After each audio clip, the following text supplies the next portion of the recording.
everyone. This is Remleiz from 40k Theories, and welcome to this new episode of Adeptus Podcastus.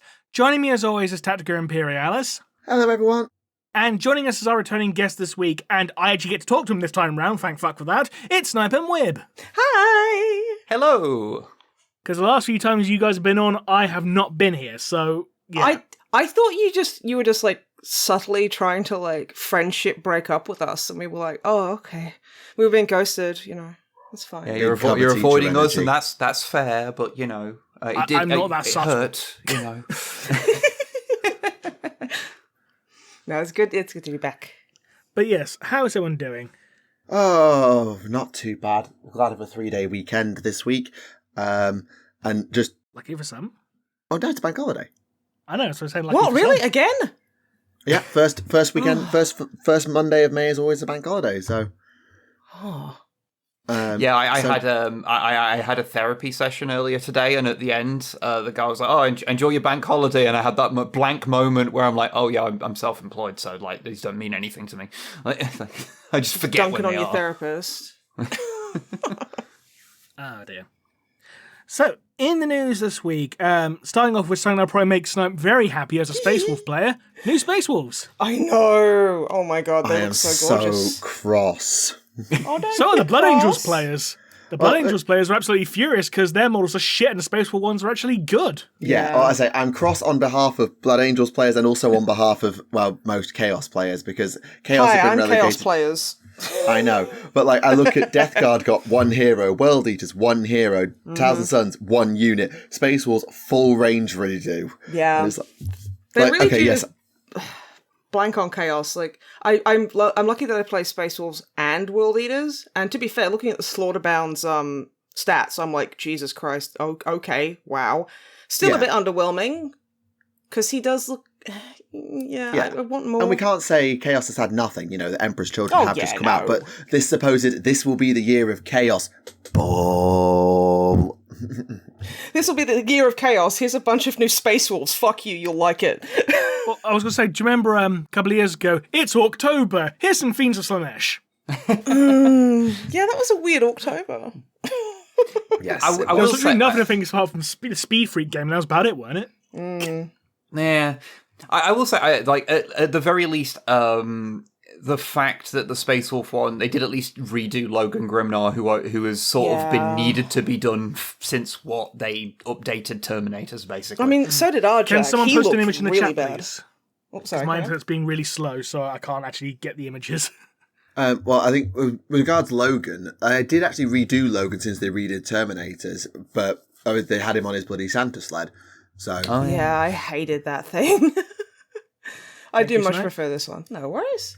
It's a and very nice model. It's like really appropriate for like, you know, a proper like chapter master. Yeah, You know, really big it's and interesting imposing. because I feel like this is this is just a personal thing. I feel like this is a headcanon of this was a failed pitch for Lehman Russ. That would make a lot of sense, especially with the wolf pelt and everything. Like Looking the so suspicious. Primarch level energy I get coming off this mini. Like think about it with Lion and compare it to Lion. Like it's got a real like aura, and I don't like using that word, about Plus it. aura. Vibe. Yeah, it's a real Primarchy vibe. And I feel like there's someone in the design team said, what if we brought back Lehman Russ? Here's a pitch. Elevator pitch, this, or a sketch up of it. And then they decided, no, we're not going to do Lehman Russ, actually. But we do need to do Logan Grimnar. So why don't you give that to him and just tweak it around a bit? And I don't know, it really feels like this is the equivalent to Space Wolves Primarch miniature because they're not going to get Lehman Russ back. Well, maybe also- it's... Oh, sorry, carry on. I was going to say, and also he's got a tactical rock that's less a tactical rock and more of a tactical mesa. I will say, I do like how, because I think sometimes just Space Marine characters can just become another Space Marine, obviously. Yeah. And I think the fact that this has got such a big integrated base with the wolves on it as well makes it into a proper little display piece It's thing. like a diorama, well, a very light one. But yeah. No, I wouldn't be surprised if this was maybe pitched as like a Russ, like you say, Neve, and they kind of went, well, okay, change your plans, we're not doing it. Okay, well, we'll just release him as a Grimnar, which good because then art doesn't get wasted. But yeah, big Primarch energy there. Yeah, and also He's got can his we two wolves and appreciate? everything. Yeah, can we appreciate also that the inside of the cloak is sculpted with the rune not the rune, what's it called, the rune stone with the 13 companies on it, like at the center of the fang. It reminds me. I know it's not the full on rune stone of the companies, but it reminds me of that. I can't remember. It's something. Yeah. God, can you tell I've been just hyper focusing on World Eaters? You just forgotten all your Space Wolf stuff. I think they live on planet Wolf World. I don't know. Fucking who cares? It's fine. They live on Lucan. Don't worry about it. You've been TTS pilled too much if you're calling it Planet Wolf. Oh God. Right. Yes. Speaking of wolves, he's not the only one. No. Next is Aryak Rockfist with some of the most impressively battle damaged Terminator plate I think I've ever seen. Like they've seriously battle damaged that plate. It looks amazing. I love it. And optional poses because you can have him throwing the hammer. Mm-hmm. And apparently that's actually based off like a prototype from like over a decade ago as well. Oh, that's so cool. What, they just couldn't sculpt Diaz it? who did it, I believe, the prototype. Yeah. Cool. I can't remember. I just remember seeing it online briefly. So, what they couldn't sculpt it back then, so they just couldn't do it, and now they can. I think so, yeah, because you can see like the original green stuff, like mock-up, essentially. So, cool. Although, admittedly, as much as Logan's really great, I think there's a certain part of me that thinks that the new Njal Stormcaller might actually be not necessarily the better mini, but certainly one of the more impressive, because they've actually, and a lot of people I know have said this is not exactly a hot take, they've based it on a classic piece of art of Njal Stormcaller from the old codices. I don't know exactly which era of Codex it's from, but I know there's a piece of artwork of Njal Stormcaller. I want to say it was in the 5th ed one, it might have been in one before, of him stood like that doing magic. Yeah. It's one I could go and check, but I don't want to make everyone wait while I go and rifle I think through it's books. based off 2nd edition artwork, I think. Because there was like a really fancy one of him, like a bit of Mark Gibbons art, wasn't there? Yes. In the 2nd edition codex. Which would be appropriate considering, like, you remember when Mephiston got his new model? Now it's based off some Mark Gibbons art as well, wasn't it? So, yeah, it was. Yeah, I think so. Tumbleweed. Sorry, I'm looking yeah, at I'm looking at the old model and the old model, and oh my God. You see, I think this. I We've think come so far, y'all. Yeah, I do think that it is a cool. It is a cool take on the character. Yeah, and yeah. I mean, they've done now. I think all the Space Wolf characters have been redone to Primaris now, apart from Canis Wolfborn, because they've redone Ulrich. I remember them doing Ulrich last time. Yeah, they did. Yeah, because Ulrich looked amazing. I really liked that one. They've also done new Wolfguard Terminators. We got the Head Taker like power armored variant last cycle. Now we've got some actual Terminators who've got a bajillion options. You've got the classic Stormbolters, axes, assault cannons, great axes, like 2-handed axes. The Relic Great Axe it's called. Lightning Claws and Storm Shields as well. There's loads of different Terminators, which is good because Logan and Aryak and not Njal, actually, he's not in Terminator armor this iteration. He was last time. Aryak and Logan will need a hero unit to accompany them, a bodyguard unit, because they can't join standard power armored units, I would expect. And now they've got them. I don't know. Something looks a bit odd about them, though. Is it just because their faces are naturally narrow? But something looks a bit odd about them. I think on some of them, the wolf pelts on top, because they thick. blend into their shoulder pads in a way, it gives them a very unusual silhouette. It almost makes them look like the old, like Mark 1 Terminator, the enormous shouldered one that people call Saturnine, but isn't Saturnine. Like armor in a way, because it gives it that kind of rounded off silhouette, which I think does make some of them look a little peculiar. But that's just from one angle they'd look like that. And it just happens to be the angle they've shown of some of them. Yeah, fair. Also, can I appreciate the fact that they've actually made the wolf skulls look like wolf skulls this time rather than raccoon skulls. And raccoon skulls. Yeah. Because they got the pointed tip, which means that is definitely a wolf skull. Mm-hmm. Yeah. They've even It's done it really to the funny. Crux Terminatus as well. You know, like on their shoulders. Like they've actually changed the Crux Terminatus badges to be wolf skulls as well, which is a small touch, but a touch nonetheless. Nice bit of dedication there. Yeah, I'm It's pretty no sure longer the the space raccoons. crest I have tattooed is a raccoon skull. It was before I got into kind of my interest in taxidermy, so I was like, oh, okay. It's still a cool tattoo, I don't mind. And to be fair, raccoons are also cool. Space raccoons when? I'm still waiting on more stuff regarding the astral bears. Oh, God. Yeah. They're a real chapter. They were featured in the Oh, White yeah. Scars Codex. Well, everyone knows they're real, but I think you're hoping against hope to get more. I know. But still, we need more bear-themed Space Marine chapters. I think that's Yeah. a given, really.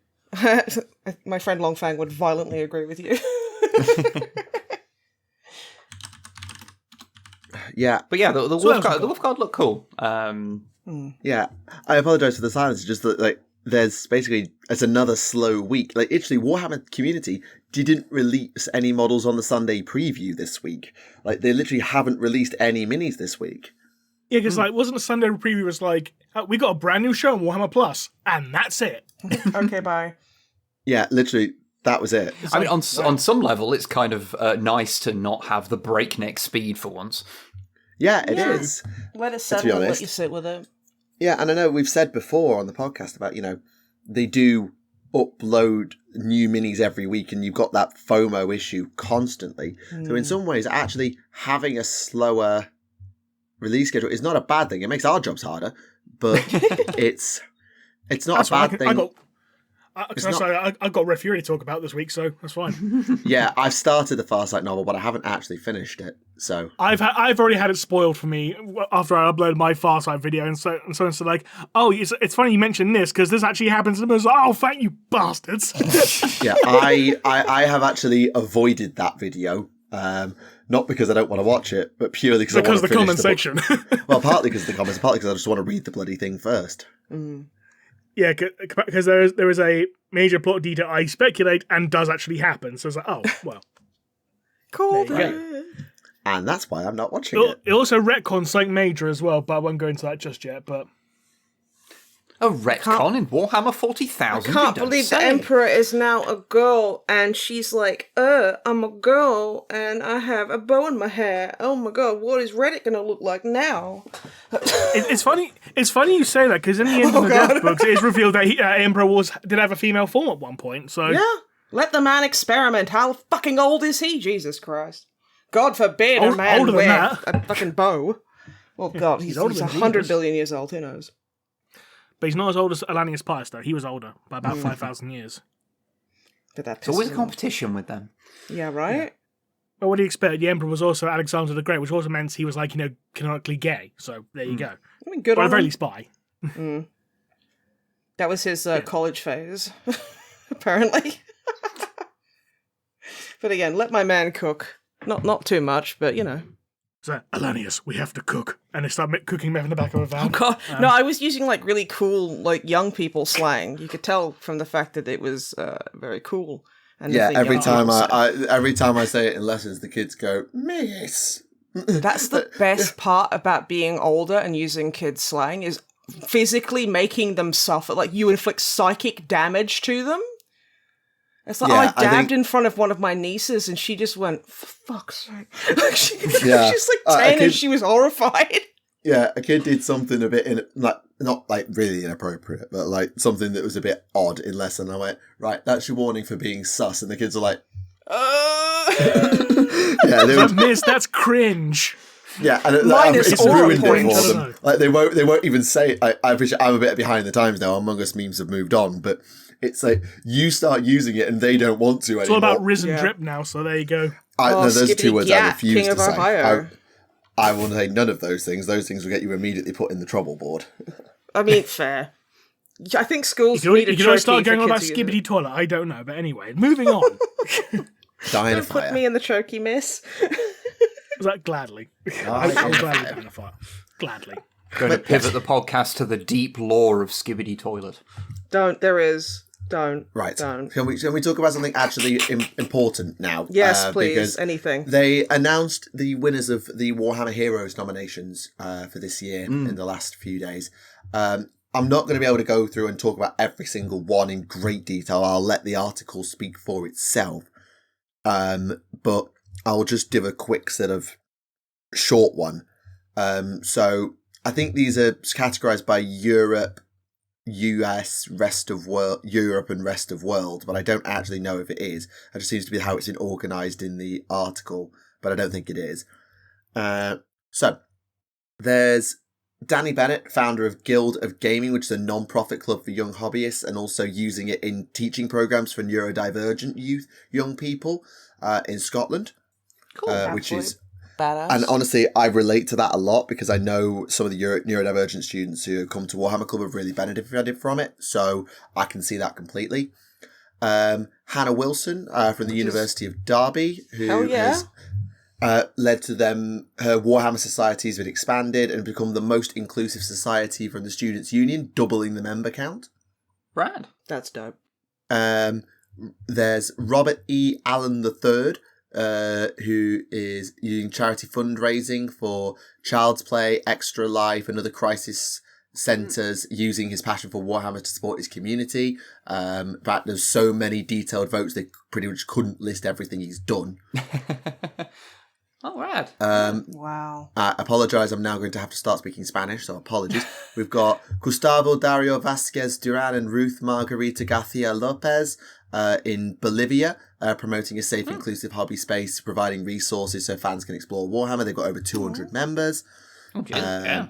Nice work. Aaron Moshier,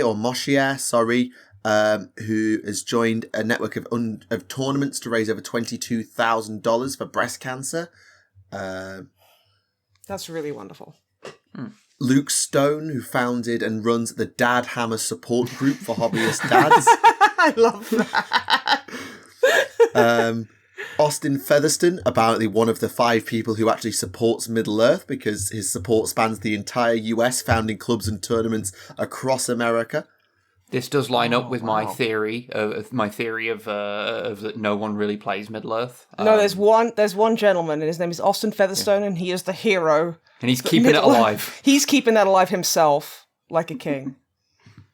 Steve Morrison, who's managed to expand his AOS club from 4 members to over 180, including spearheading an army donation initiative to help out underprivileged hobbyists to those who wouldn't be able to afford it.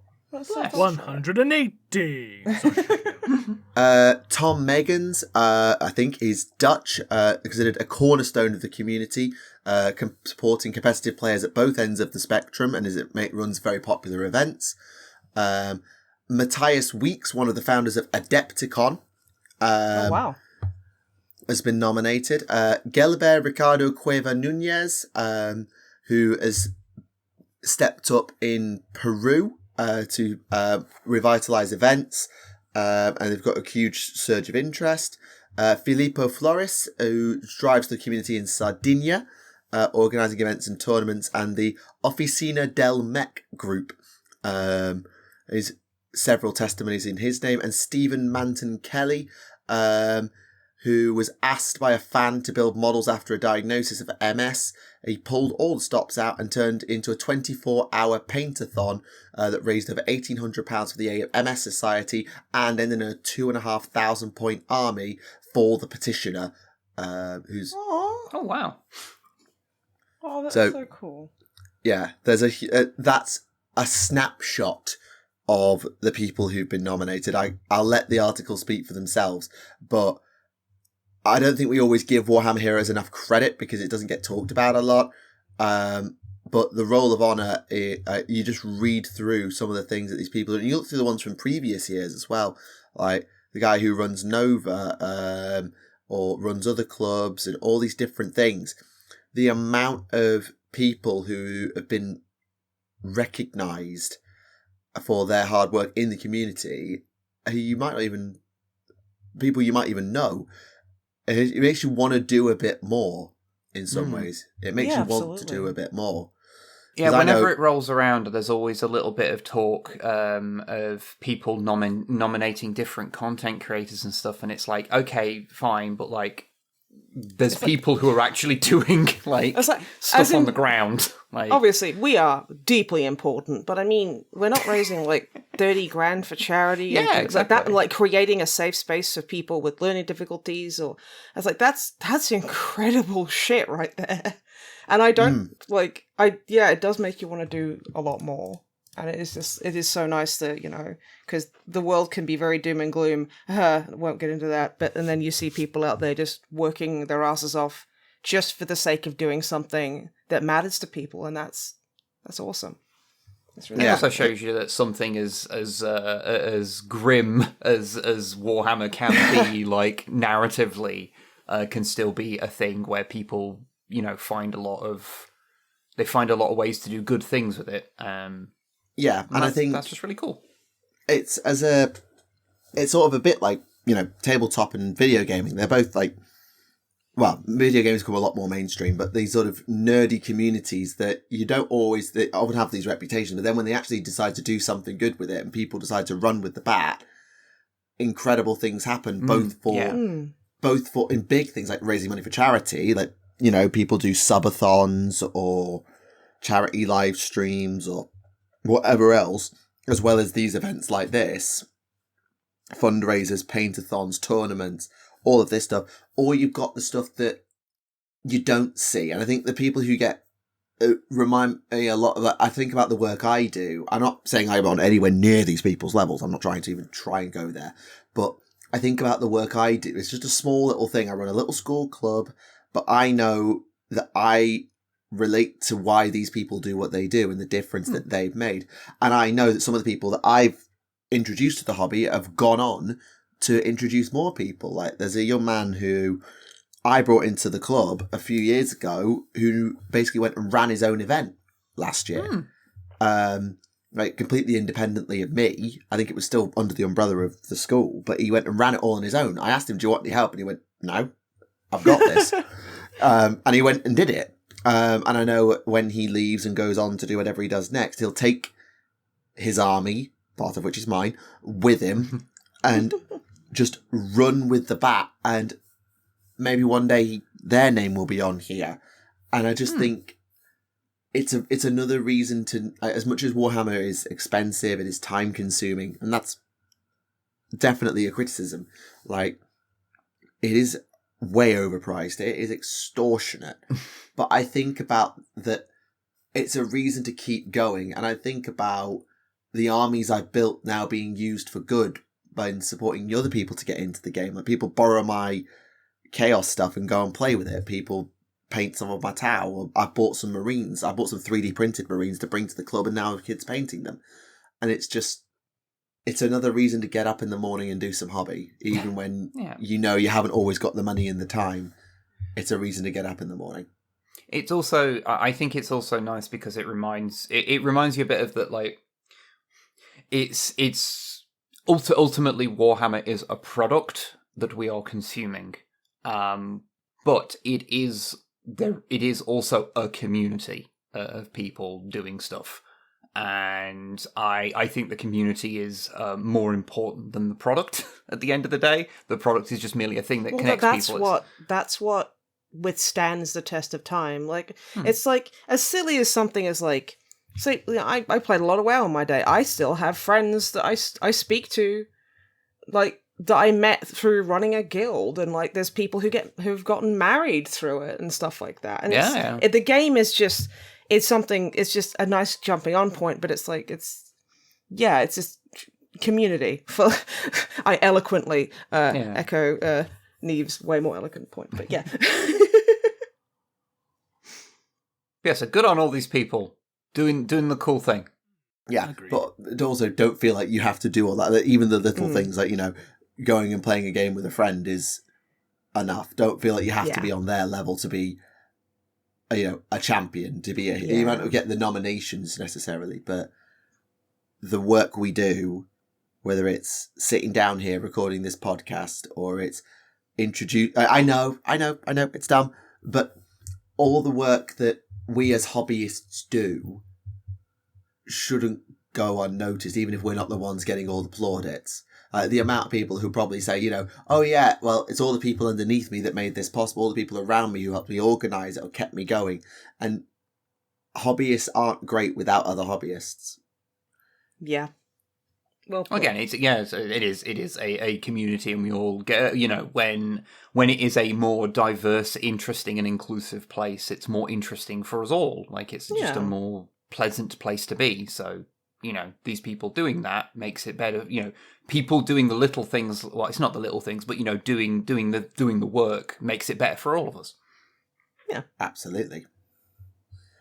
Right.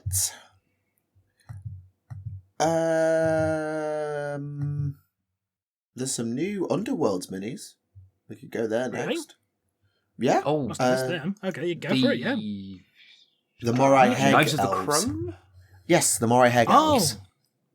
Those ones. Yes, the ones with the tactical stairs. Yes, the one with the tactical stairs. So, context for those who are maybe not familiar with what's going on because you don't read your AOS. You may remember Crethusa, the one with the big wings that got released last year for Daughters of Cain, a priestess of Morai Heg the Crone, because there are cabals among the Daughters of Cain who know, stroke believe, that Morathi is not a god, or is certainly not Cain reborn. And these are agents led by Crethusa. And these are the first ones given minis as being dedicated Morai Heg elves. So you've got a seer, who, still reads your guts to determine what the god wants. So, they're still Daughters of Cain at the end of the day. In terms whomst among us? But you've also got one with basically wings who can, the right hand. You've got another one with a sort of trident spear, and then an arbalist, which is a male elf, which is, for one thing, rare in Daughters of Cain, and two, uses a gun. Well, crossbow. Crossbow and gun. what's interesting about that is because you'll notice he's got a tattoo on his forehead. So, according to Daughters of Cain lore, it's basically, how the Dark Elves couldn't have male sorcerers because of one will kill Malekith? Yeah, Malerium. I know. You got retconned. Yeah, I know. But because of that, there's also a thing among the Daughters of Cain that the female elves are physically, etc., superior, whereas the male elves are typically weak and frail. That's why only those who have got the ability to do magic that become Doomfire Warlocks are even given the time of day. Most are treated as nothing. So it's interesting that the Morai Heg elves see things a bit differently and are willing to have male elves in their army. But they got to cover up them grippers, though. Only the ladies are allowed to have their grippers out. Fair point. We don't want those. We don't want nasty man elf feet. We want lady elf feet. Apparently, no one take me out of context on that. I will physically fight you in a car park. Somewhere in I will say, I'm looking at these and I'm like, these are some Warhammer ass miniatures. These are some Warhammer right here. Like, some miniatures are more Warhammer than others, and these are definitely, like, very Warhammer. I cannot define Warhammer, but I know it when I see it. Yeah. They are very John Warhammer. They are, and, like, complimentary. They look great. That's actually the name of the male elf, John Warhammer. We finally found him. There he is. Wow. Yep. I like how Neve gives this this is the context for this figure, and then I'm just like, this Warhammer looks like a Warhammer. Like, cool, yeah, great. Thanks. I have always been the quote unquote straight guy, despite being neither of those things. That has always been my job on the podcast. To be fair, we also don't have a Warhammer podcast, so we can come in and go, haha, remember that time Logan Grimnar space wolfed? That was so cool. Okay, bye. And he space wolfed all over those guys. He space wolfed all over that Fenris. I was like, whoa, that's just some crazy space wolfing with his frost wolf space Morkai axe Arjak fist. That was cool. Yeah, that hurt me these saying lot are croning all over those knives. Oh yeah, it's wild. Okay, we'll stop talking now. She Morai's my heg until I Grippy. Crone seer. I have no idea what's going on at this moment. No, neither do I. Did you miss us, Ram? all I know- Did you miss us? All I know is that main crone elf, the one with the tactical stairs, loads of people keep comparing her to a Vrain for some reason. I think it's the hair. It's absolutely the hair, yeah. She doesn't have a cat, though, so... Maybe she left it at home. You don't know her story. Maybe she was It could busy. be at the vet. Maybe the cat is like step-shaped because it's a space cat. It's a Warhammer Oh, it's cat. like a Dune chair dog. We are not a fucking step talking cat. about those. Or a 40k T-Rex desk. No, I'm not doing this. I'm so mad. Why not? Because Why not doing it, Snipe? Why not? No. Why not, Snipe? Because, dude, Google chair dogs, and then, I warn you, it's a weird Dune thing that, thankfully, James Workshop has never stolen and put in a 40k setting, at least as far as I'm aware. I haven't consumed all the media. Dinosaur yet. desk. I think he has put it in. Yeah, but I mean, there dinosaur is that. desks, they whip dick. They have plus aura. Did you hear how hard that was for me to say? Ugh. Whereas I think chair dogs are sussy backer. Neve, am I using the slang correctly? I have no desk and I must head it. We have a nephew, and what he does say things like, "Oh, that's so sussy backer," and I've said to him like, "Do you even know what that means? Like, do you know what those words mean? Well, like, you're 9 years old. Please stop this." It's just, yeah. So then I need to do it back even harder so he just never does it again. Because, well, let's be honest, needs to. Yeah. Indeed. Tactical Anyway, stairs. Knives of the Crone. They look cool. Yes, they look very cool. Yeah, the only other miniatures this week, because I can't even find Heresy Thursday in terms of There was none. minis for, there hasn't been one. So the only other minis to discuss are actually, I can't believe I'm saying this, for Middle Earth, because they did a cool one. Oh yes. Is it the catapult troll again? No, That was it's cool. It's these guys, the War Drakes of Rune, which got a lot of people's attention. Doggos. Fat bitch! I love them! Complimentary. They're so chubber! Oh, I want one in real life. They're so beautiful. It's just your average Australian dog. It literally is I had 4 dogs like that growing up. They both had kangaroo pouches.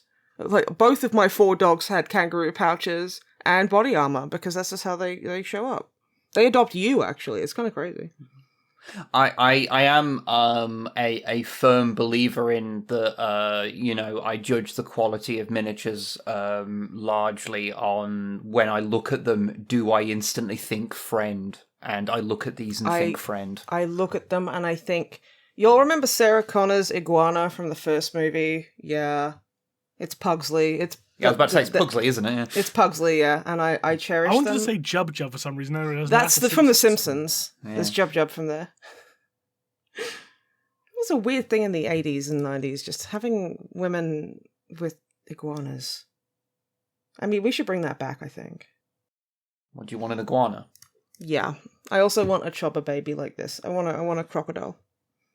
I don't think you can legally get them in this country. Well, I didn't say anything about legally obtaining one, but if I would happen to come across one and maybe it adopts me like my Aussie dogs that just, Kind of maybe argue you down to some form of gharial or a caiman. Cayman is just Spanish for, crocodile. So, yes, you can argue me down to a cayman. Okay. But I have to speak to him in explicitly Spanish. Okay. Te That's quiero. fine. Let you practice your Spanish. Yes, thank you. Porque yo soy el Snipe Wib. But yeah, lizards, good. Like them. Powerful. Good. Mighty. Chubby friends, beautiful. Yeah, they've also done a little ballista, which is the teensiest little bolt thrower I've ever seen. It's one of those moments where you realise how overscaled everything in Warhammer is, because when you Everything see is something nonsense. when you see something vaguely realistically proportioned, it just feels tiny. Yeah, because I think about the bloody repeater bolt throwers from my high elves that I used to have, and I think that's where's the rest of it? I mean, do you remember you probably don't actually, but the 5th edition repeater bolt throwers, they were smaller. I'm sure they were. They look more like keyboards. The keyboards. Excellent. Yes, please. The guitar and the guitar. Oh, hell yeah. Need more guitars in media. Well, I mean, Emperor's Children have just kind of come out, so... Yes. I'm sure Wib will one day get that, that Transformers boxer that has Jazz with the keytar. Oh, yeah. Yeah, the Knights of Unicron boxer. He's biding his time. Apparently they've also, re-releasing a bunch of Corsairs? Yeah, one of them is an old Peter Jackson mini as well, in terms of it's based on one of Peter Jackson's cameos. Ah. But yeah, they're all old minis as far as I'm aware. Yeah. You can tell it's a slow news week, can't you, lads? You really can. So, that Lord of the Rings, huh? Yeah, there is one thing. There's a new book on the way, which I don't know if you'd be interested in it, Rem. I'm on the fence about it. It's called Master of Rights by Rob Young. It's about Ferren Areos, which is the Captain Primaris that you meet in Dawn of Fire. Oh, yeah, I know the one. Yeah. Now, you don't need to read Dawn of Fire to get his story, but it... Thank fuck for that! Sorry. But yes, he has been promoted a few times now, and yeah, so he's getting his own novel against the Death Guard, which makes sense because, the Plague Wars are supposed to follow the Indomitus Crusade. Yep. But yeah, he's getting his own novel. I'm not massively fussed, if I'm honest. I still need to... I bought Hand of Abaddon. I need to read it. But Farsight first. Farsight first. Of course. Mm-hmm. Tumbleweed 2 about Electric Boogaloo. Oh god, that takes me back. That gives me minus skibbity gat. Remleiz, did you know that? Can you please stop this? No. The Cringe and the Rizzler or whatever it was. I am. This is something I'm definitely going to be talking to my therapist about, so don't worry. She will just put me on a blacklist. She'll just say, was I involved in satanic cult, speaking in tongues. Would have preferred if was satanic cult. Very cringe. Yeah, I kind of got I sort of like when I was looking through stuff to see what had been done since your last episode. And it was like, several of these are just here is how you start an army. Yeah, I mean, they have put out, as one cool thing and hidden away in all the Death Guard and World Eaters yap over the last couple of weeks, you can play a zombie army now in 40k. Hooray! Oh, cool. So they've given Death Guard a new detachment called the Numberless Horde, which basically says that every round after the first, you can just bring on 10 more Poxwalkers. I would literally leave the building at that point. I'd be like, fuck this, I'm leaving. It's only the end of the unit of 10, but they go into reserve and therefore can come on from wherever it's supposed to be. And slowly you've got different things, like, so you can take the demon with the pipes to make the Poxwalkers have objective control, or there's a stratagem that allows the Poxwalkers to die in place of your Death Guard, so you can use them as a zombie screen as well. And there's a few other different ones as well. So there's a Demons detachment, which I don't know how to feel about the 4 demon sub-factions getting rolled into Emperor's Children, World Eaters, Death Guard and Thousand Suns versus there being a separate... I know there's an index, but that doesn't count. A proper Demons Codex. I don't genuinely know. I feel like part of me thinks it's good, part of me really hates it. I think it's been a sort of inevitability for a while, because though demons are spun off into their own distinct codex in 4th, it's kind of felt in a lot of ways like they never really got the fleshing out they needed, and then as they're spinning off these legions into their own books, there's not much in those, so it sort of makes sense to then give them those, to split the demons up and give them to each of them to bulk out sort of both or all of them, sort of, if that makes sense. Do you remember when they actually tried that first during 7th edition with the Khorne Demonkin army list? I was not playing during 7th at all, so I do not remember that. It was basically just Chaos Space Marines and Khorne Demons in one book, essentially. Khorne Demonkin, yeah. That was their first attempt at World Eaters. And then they did Thousand Suns when they brought Magnus back. but they put Zangors in and there's let you summon demons rather than them being a dedicated part of the book, I think. That's what 1,000 Suns are. It's just Zangors. That's it. As Games Workshop will try to tell you over and over again, which is why, like, hey, here's your start collecting 1,000 Suns. It's 5 Scarab Occult Terminators and 20 Zangor. To be fair, the Space Marine 2 doesn't really fight the allegations either. It's just like but they recently added a new Chaos Space Marine for Siege, which was a Zangor on a spinny floaty disc, which was cool. I love that. 1,000 Suns, what? 1,000 types of Zangor.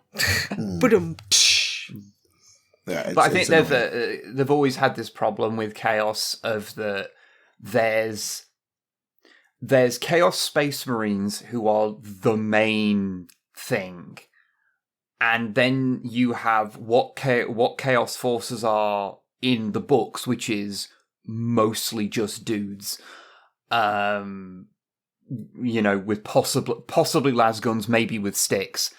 And then you've got the forces of Chaos Demons, and those three things sort of all fight together, but in very uncodified ways. So trying to make codified army lists around them has sort of led to you either have everything be one thing, or you splinter it off into a million things and try and make those interact in some way. And I think it's just one where it's a little awkward for them to do however they're going to do it, and so I'm not surprised they've tried a few different ways.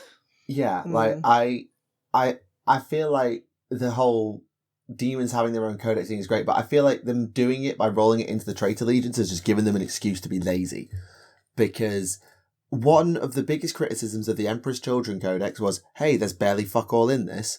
So they've managed to get away with, hey, we've only actually designed 2 units for Emperor's Children and 3 heroes, because the army's still big enough, we've just filled it up with demons. And 1,000 Suns are the same. There's Rubrics and Scarab Occult and a bunch of heroes. What else have we got? Zangor, I guess, and lots of demons. That's not how to Traitor Legions. Well, okay, Nurgles possibly, but typically the Traitor Legions don't fight as a combined arms with demons. Like, the whole thing, you're right about there's 3 distinct factions. There's Chaos Space Marines, there's the Lost and the Damned, and there's demons. And the 3 shall never intertwine, except for the fact that the Chaos Space Marines boss the Lost and the Damned around all the time, and both of those factions will summon demons usually to their own ends, but usually it'll backfire. You don't really see demons as a standalone army, which is why it makes sense to roll them in, but it now means that regular Chaos Undivided can't take demons, because there's no demons army to ally them into. And as far as I'm aware, I don't need to read the nitty-gritty of how you do it, but I don't think you can take pure demons, say Emperor's Children, to get some Slanesh demons in your Chaos Space Marines army. I'm willing to be wrong on that one. But it just, I don't know. I feel like mainstream Chaos Marines now only have access to demon princes. They don't have any demons of their own to use, and they can't use the god demons because the god demons are rolled into the Traitor Legions books, where they are just. What about the Furies? Are we really counting Chaos Furies? And they're not even in the, and they're not even in the book anyway. We did in the book anyway. We did a Chaos Codex recently, the Demons, the 4th edition Demons Codex. We did a video on it, and that was the first time that I had ever really acknowledged that Furies were a thing. It's just like, oh yeah, they've been here the whole time. Why do I just have never noticed these? I've seen these models, but I just never got curious enough to go, oh, that's what those models are. Yeah, it's just one of them. I think Chaos Undivided really loses out from doing this, but it's the same problem that AOS has got now, where they've got Slaves to Darkness. Slaves to Darkness encompasses the Chaos Warriors, but also the Dark Oath warbands, and I feel like Chaos Space Marines have tried to go in that direction with adding in the Dark Commune and the Traitor Guard, where you can run a Chaos Cult if you'd like, but the more logical way to run a Chaos Cult is you have Chaos Space Marines and then a few cultists around them, or a lot of cultists around them. And that's how I run the army, is it's mostly Cultist and Traitor Guard, but with a Dark Apostle chosen and a couple of elite units, because that's just how I envision a Chaos Cult being. There's a shadowy figure at the back, and everyone else is just random jabronis with sometimes guns. But yeah, I feel like Undivided loses out from this. But I also don't know if a separate Demons Codex where Thousand Suns can ally with Chaos Demons who can only use ones with the Demons of Tzeentch keyword. It's like, is that convenient? No. So As I say, I don't think there's any way that because of that tension of the multiple types of chaos, there's no way to do it that's perfect. Like the way obviously things used to be, where it was just, here is your Chaos Codex. Forget that that there's regular mortals who are into chaos. Those don't exist. Make your own. Make a Traitor Guard Legion and just paint an Imperial Guard army differently. Just do that. But it was just kind of all jammed together. On some level, that's probably the closest to like the best way, because you just have everything together, but have everything be a lot slimmer. So you don't need to have a billion different types of Death Guard. You don't need to have a billion types of World Eaters. Not that they've done that, but there's no requirement to have them because they're all individual parts of one army. And if you choose to, you can make a World Eaters army or a Death Guard army, and it just becomes like making a themed army of any other faction. But when you're spinning them off into their own things, it places so many requirements on them. It gives you lots of depth and interesting things you can do. Don't get me wrong, I love a lot of the specialist units that have been put out. Like, I think they look great, and some of them are really interesting to use, and they make armies that wouldn't be possible otherwise. But it also introduces so many issues about how you make these things make sense in a way that both works narratively, like for what's supposed to be happening, but also what's happening mechanically. Like this, it's an awkward situation where you give people what they want, but you then end up having to also give them a lot of things they don't want. But I think the World Eaters have actually come up with a nice solution to this, and which is they've introduced a new detachment for them called the Cult of Blood. You might have seen this already, Snipe, in terms of how it works. The idea being that all your Titanic and monster units, so Demon Princes, Angron, Lord of Skulls, basically give on passive aura abilities to jackals and goremongers. So the cultists hanging around these giant idols of corn go utterly mental, whereas for the World Eaters, it's just another Tuesday. They're all go all the time. But fighting around these massive engines of war and or the god himself turns the basic infantry into madness. Which I think it's quite a nice combo. Yeah. It also kind of like, I was thinking about it the other day, and it just feels like, because what we were talking earlier about like the Slaughterbound rules, and how if he's put with, how many is it? It's like 5 or 6. Probably 6 because they come in 3s. Yeah, and it's like, and you couldn't have made that, because that's one thing I really miss about, I can't remember which edition it was, but like the Chaos Marines had like, every Chaos God has a holy number, and if you put them in that holy number in squads of that size, you get bonuses. And I'm like, it was a 3.5 code. Was it 3.5? Yeah, and I'm like, I love that little bit of kind of like tabletop storytelling, just a little bit of fluff that rewards you for being a bit interested. But like, and everything's kind of like getting a little bit more simplified and streamlined, which is good and bad. Like just like how having like being the old like cornate dudes in like squads of 8 was also good and bad. I'm not saying we used to be a real war game, but like it is just very kind of like there's such can we please have missed opportunities? It is, and it's like, and the thing is, I'm not a fucking game designer. I have no idea how to design or balance a game like at all. So I'm not going to sit there and and it's obviously very difficult. So I'm still kind of like, it'd be nice if like, it's like I was complaining that I think that World Eaters should absolutely have access to Raptors because it just fits their vibe so well, and maybe do a couple of things like to make them not quite as good because of the Berserker thing. So you tell a little bit of the lore via like gameplay, which is like, so they can't deep strike, or maybe they have a special rule that makes them not as efficient as if a different like chaos like. Didn't they have Raptors in the Khorne Demon Codex. I don't know, I'm afraid. At the very least, they had warp towns. I know that, but I mean, I I don't fully... think warp towns are a thing anymore, are they? So Yeah, I fully get them not taking sorcerers or anything. That makes absolute sense to me. I've got no problem with that. oh yeah. But yeah, it's quite limited. And like I do, with my force, I have gone quite heavy on the jackals because, well, you need to. But like, yeah, I've recently, for Christmas, I got Angron. I need to paint him. He's such a big, pretty, handsome man. But You yeah, got Khan the Betrayer as well, yeah. I got Khan the other him. day. Yeah, I need to paint. Oh god. Right, Snipe, can you settle a debate from a podcast a few weeks ago? Which is the best Angron mini? The best Angron mini. The demon. Because there's 3 of them now. The demon Primarch one I really like. I think that's the best one. Which demon Primarch one? The 40k one or the 30k one? Oh, the 30k one looks like he's gone through a Snapchat like yassification filter. He looks too pretty. He's in my opinion, he's like, I do prefer the 40k one. Yeah, I prefer the 40k one as well. I agree with my wife. Thank you, honey. Yeah, No, I legitimately do. Yeah. I just I think there's something I can't quite put my finger on it, but there's just something about the 30k one I just don't like. I think he just looks. It looks disproportionate. His jumper looks too big. Yeah, he's like, that is an aspect. It's like, yeah, he needs a big spaghetti meal. He's just a little skinny guy. He needs a good. I'm gonna make him some stew and mashed potatoes, and I'm gonna make him loads of little cookies.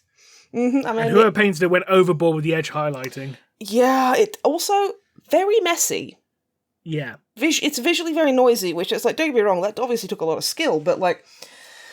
I don't know where to look. Yeah, it's just kind of everywhere, and I'm kind of like, I do like the kind of he's more than his more human kind of visage, but less than his like demon Primarch kind of like look. And I do like there's like a little middle point, but it is, and like even just his weapons are so like they look like I'm like, oh, I'm pretty sure I've supported that metal band.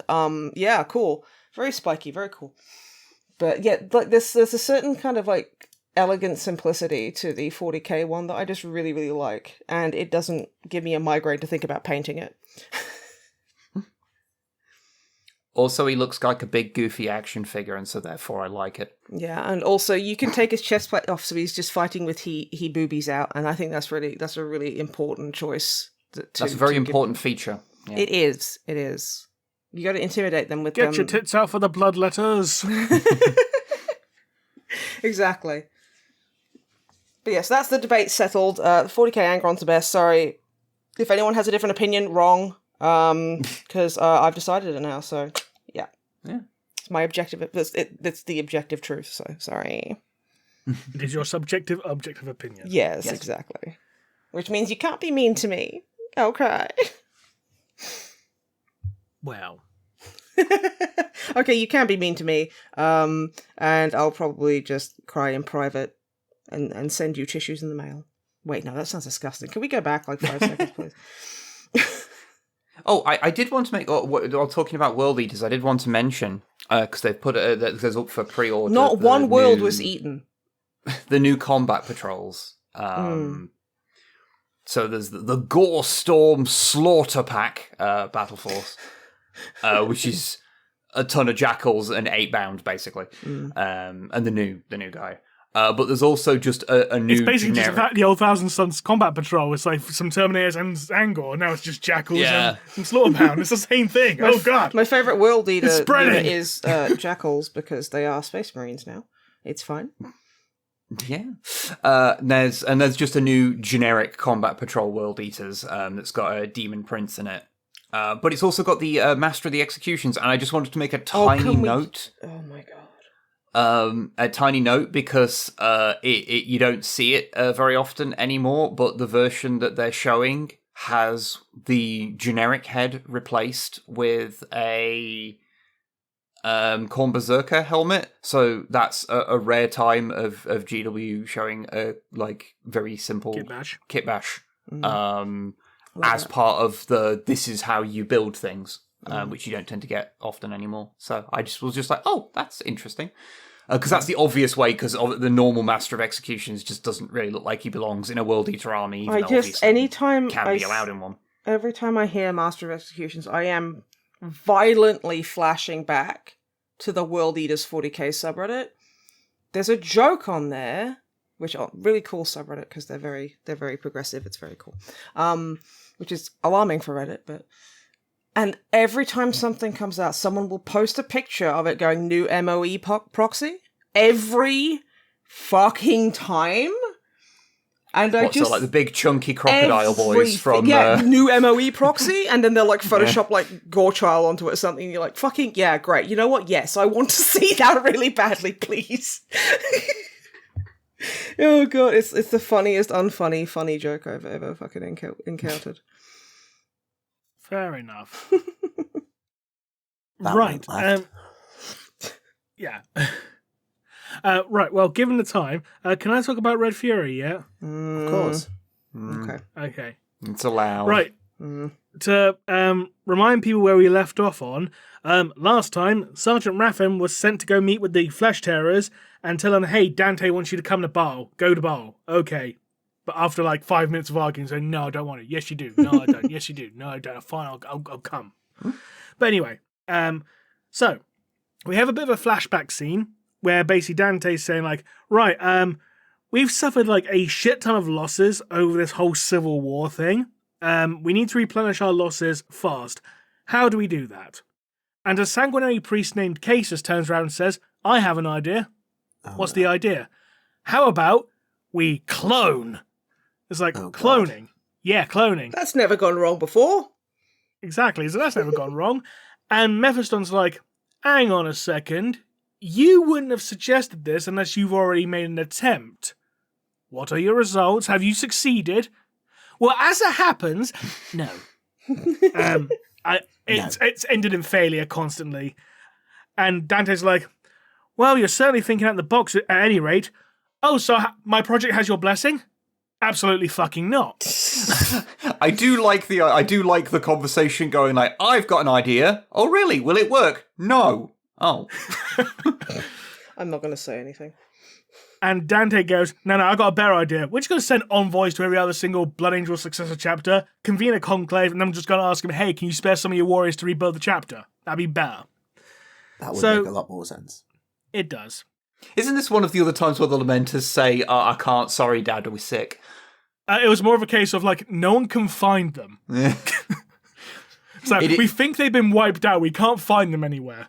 It's one of my favourite little things about the Lamenters, of that whenever the Blood Angels are like, oh, hey, can you come home? And they're like, no. Fuck you. There's only 3 of us left. I mean, they've got Primaris. They're presumably up to something remotely like full strength of change. You think. But anyway, Casus goes back to his lab, and he's like really upset. It's like, oh, Dante didn't give me his blessing. Yeah. And he's complaining to his serf, a guy called Fen. And there's also a Magos biologist who's also been helping him with this project named Nanique. And she turns around and says to him, well, I have an idea.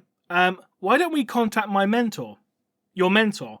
Yes, his name is Haran Serpens, and he's one of the Imperium's foremost geneticists. It's like, well, okay, we'll give him a call then. And just for convenience sake, instead of calling him Haran Serpens, I'm just going to call him Harry. Just for convenience sake, it's just easier. Harry. So, all right, yeah, give Harry a bell. Let's give him a call. Get a fucking Greg's, I will. Indeed.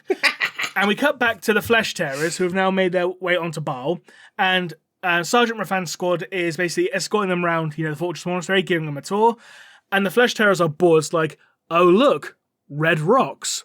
And look, more red rocks. How fucking riveting. And then one of the Flesh Terrors points out like a hallway and says, what's down there? Oh, that's where the galleries are. Gallery? Oh, shooting galleries. Oh, now you're talking. Why can't we hear any gunfire? Because it's an art gallery. Oh, art galleries, you fucking wusses. Essentially. And this ends up causing an argument between Captain Gorn of the Flesh Terrors and Brother Kane of the Blood Angels, who's like the youngest member of Raffin's squad. They get into a massive argument, and this ends up resulting in Kane losing his temper, pulling a knife on the Flesh Terror, Ballsy. And Raffen says, yeah. Raffen orders him to stand down. Kane hesitates briefly, and as he does, Gorn basically just leans into the knife and goes, "Oh no, look, he cut me. Oh, I'm going to have to beat him up in a duel of honor now for that. Oh." And Raffen just looks at Seth and says, like, do you see this bullshit? And Seth's like, no, he's got a point. He cut him. He's got a point. Because Gabriel Seth is an absolute bastard, as we know. Yes, he is. So they end up having an honor duel. Well, sorry, before they do, Raffen basically just snatches the knife away from Kane and then breaks Kane's hand and says, "Oh no, Kane's got a broken hand. He can't fight in an honor duel." And Gordon's like, "Are you really pulling this bullshit?" It's like, "Don't worry, you'll get your fight, but it'll be against me at WrestleMania." Dun, dun, dun. It's me, Austin. It was me all along, Goran. But anyway, they have their fight in the fighting pit. Raffen wins because he almost succumbs to the Red Thirst and almost kills Gorn, and only stops because Dante says, "Oi, pack that shit in right now."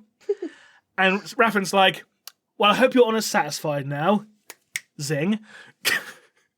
Meanwhile, back at the laboratory, Harry's turn up. It's like, "Hello, I'm Harry. Ninnik called me to help you with your cloning problem." Now, Harry is a big lad. Like, he's like pretty much Space Marine height. And Fenn's like, "How the fuck are you so big?" Prompting Case of telling him to shut the fuck up. But Harry just goes, "Well, I've long been fascinated by the Adeptus Astartes, so I try to emulate them as best I can. I know it's a pale imitation, but you know what they say, imitation is the sincerest form of flattery."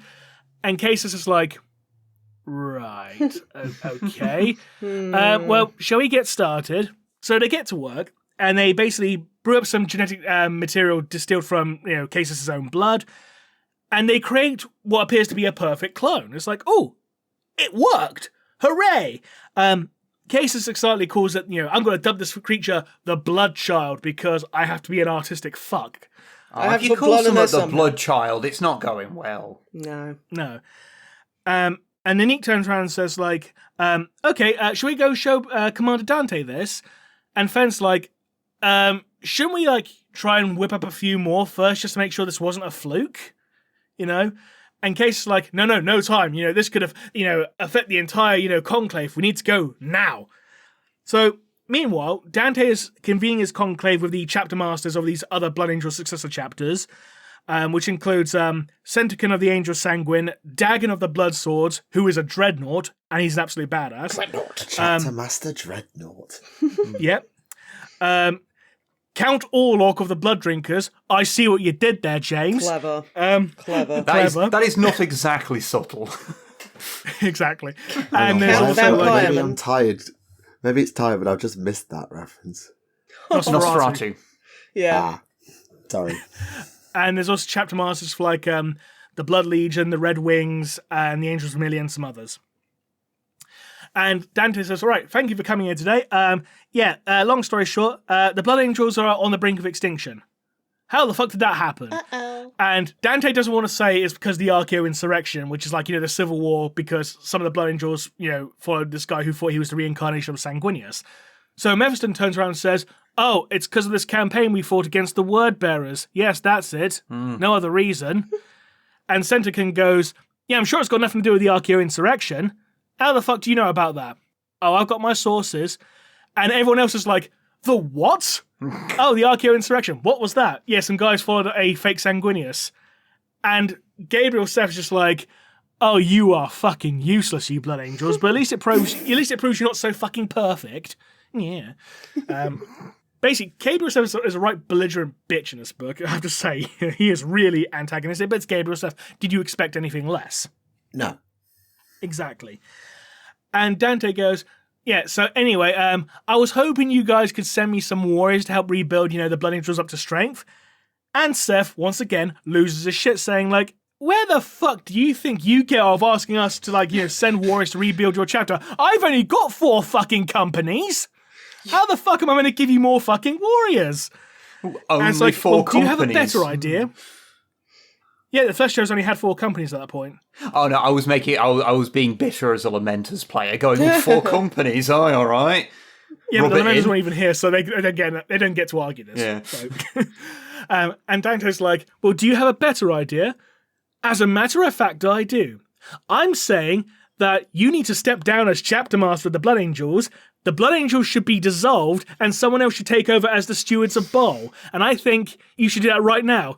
And Mephiston's like, you dare, and Dagon's like, oh, he dares, girlfriend. I think it should be. I think you should step down. Bet. Pretty much. Pretty much. And as they're having this argument, Casus turns up with the clone, and it's like, my lords, I have something to show you. It's like, excuse me, this is a private conversation. Who the fuck let you in? It's like, but look, I've solved our problem. Look, a clone. And Dante just loses his mind saying, you carried on with the cloning project, even though I told you not to do it. And Casus is like, well, technically you never actually told me to stop. You just refused to give me your blessing. Okay. And Mephiston's like, oh, you pedantic you little little bitch. bastard. Yeah, fuck that guy. Yeah. Real Ultramarines behavior from you right now. Oh. But some of the other chapter masters are like, hang on, if this clone's actually a real thing and it actually, can fight or whatever, let's not be too hasty to throw away such a potential resource. Let's see what it can do in the fighting pits first. So they pit the clone against Raffen, of course, he's the main character of the fucking novel, of course it's going to be him, as well as a flesh terror named Nox. It's going to be a 2-on-1 handicap match. So they have their fight. The clone is a bit sluggish at first, but then it becomes really fast at learning. Like, it really adapts really quickly, and it proves itself to be a really capable fighter. And it ends up breaking Raffen's sword. Oh, this fight is actually going to be a fight to the death because it's a clone, kill it, so dispose of, just get a new one. That's the logic behind it. Breaks Raffen's sword. Raffen throws the stump of his sword at the clone, cuts it open. The clone just grabs the broken bit of blade from its back, rips it out, and licks the blood off of it. You try to be badass and all that.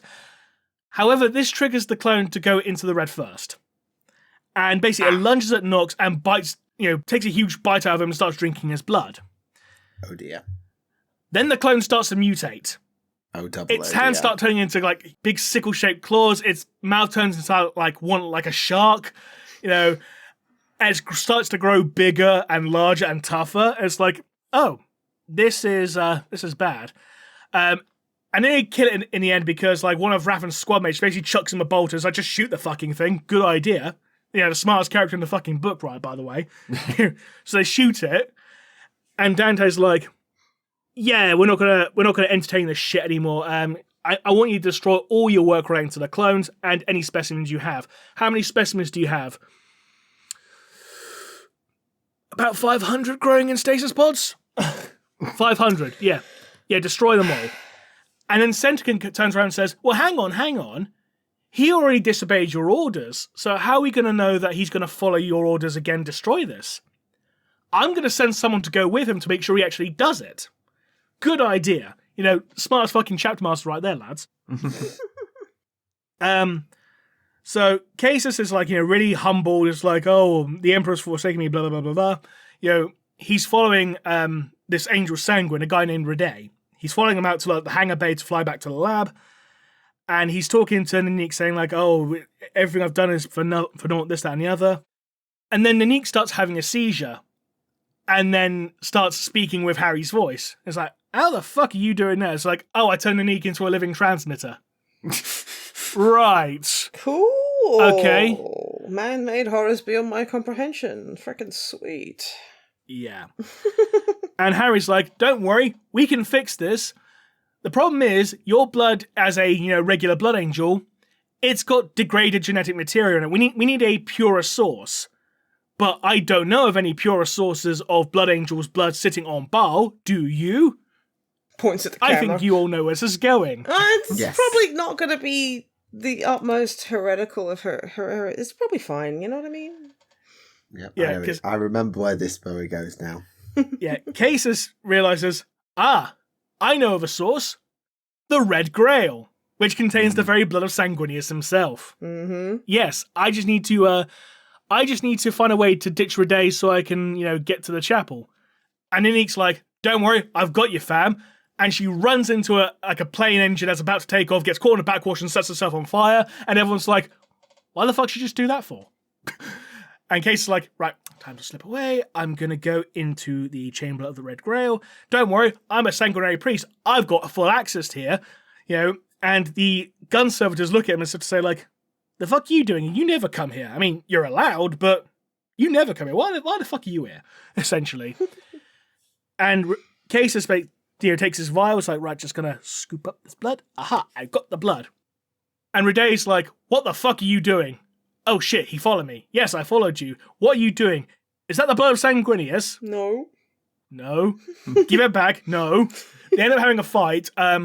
This ends up resulting in Rede being killed because he gets pushed into the chamber fully, which basically triggers the gun servitors to go, oh, unauthorized person, shoot him with our inbuilt heavy bolters. He dead now.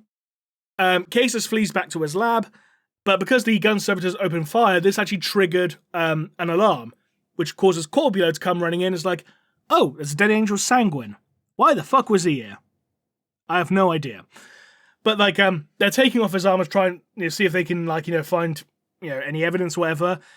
Sentican turns up and says, if you take off his helmet, I will kill you and every other person here, because the angels Sanguine don't show their faces to anyone. That's a hell of a threat to make to Corbulo. He also makes the same threat to Mephiston. I mean, he's willing to try. Well, if nothing else, you've got to appreciate his balls. Yeah. Commitment to the gimmick. Commitment to the gimmick. Yeah. And Dante's like, no, okay, leave the helmet on. Helmet stays on. Okay, respect his wishes. Fucking Mandalorians. this is the way. Yes. Indeed. Yeah. So meanwhile, Case has gone back to his lab, and it turns out the other clones have all broken free from their stasis pods or their gestation pods. Ah. Right. All the sanguinary priests working there are dead. All the serfs are dead. He's like, hello? Anyone there? And Harry's like, hello, don't worry, I've just been working on something. What's happened? Oh, everyone's dead. Okay, why? Oh, they all broke out. And you're fine. Yeah, I'm fine. Why is that? Oh, because they listened to me. Why did they listen to you? Because it's me, Austin! It's me, Fabius Bile! Oh, don't let this distract you from the fact that in 1998, the Undertaker threw mankind off a Hell in a Cell and plummeted 16 feet through an announcer's table. Indeed. But yeah, I'll be taking out a vial of Sanguinius' blood now, thank you very much. Yoink. Bye-bye. Kill him, lads. No! And he runs off. But yeah, now it turns Fabius out... Bile has Primarch blood. What could possibly go wrong with that? Big sippy. What could possibly go wrong? Possibly go wrong. That was the first thing that ever went wrong. But yeah, the Blood Angels realise, oh shit, yeah, Casus took some of Sanguinius' blood from the Red Grail. Go get it back. So the Blood Angels and the Flesh Terrors go to the laboratory, try and find out what's going on. Oh, the clones have escaped. They're attacking us. Shoot them. Bang, bang, bang, bang, bang. And they find Fabius Bar's like, hi, lads. It's me. I've got Sanguinius' blood, and I'm going to go now. Bye. Oh, but before I do, though, activate a teleporter. Yeah, all these clones, which I've now named Blood Fiends, because Blood Fiend is so much cooler than Bloodchild, by the way. All these Blood Fiends, they're all at the main point of your fortress monastery, and they're all going to be charging for the Chapel of the Red Grail. Toodles. And Fabius Bar makes his escape. I mean, the Arx Angelicum is not nothing, but that's not fun. No. But Corbulo is in the Chapel of the Red Grail, and the Blood Fiends start attacking it. Corbulo's like, you shall not pass. And the Blood Fiends are like, backhand. The Alpha Blood Fiend takes the Red Grail and drinks it all. He consumes every last drop from the Red Grail and screams, more. And as it turns out, there's only one other place on the entire planet that has more Sanguinius' blood. Sanguinius' tomb.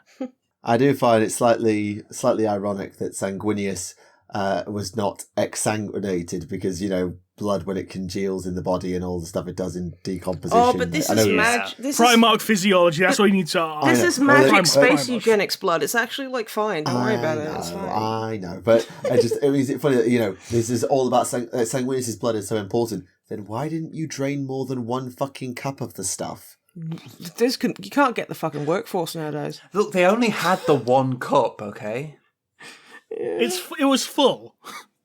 It's only one cup. Are they supposed to buy a second cup? Do you know how expensive the first one was? It was bring your own cup to 7-Eleven Slurpee Day, and they were like, "Look, we have one cup spare, okay?" And I fuck off.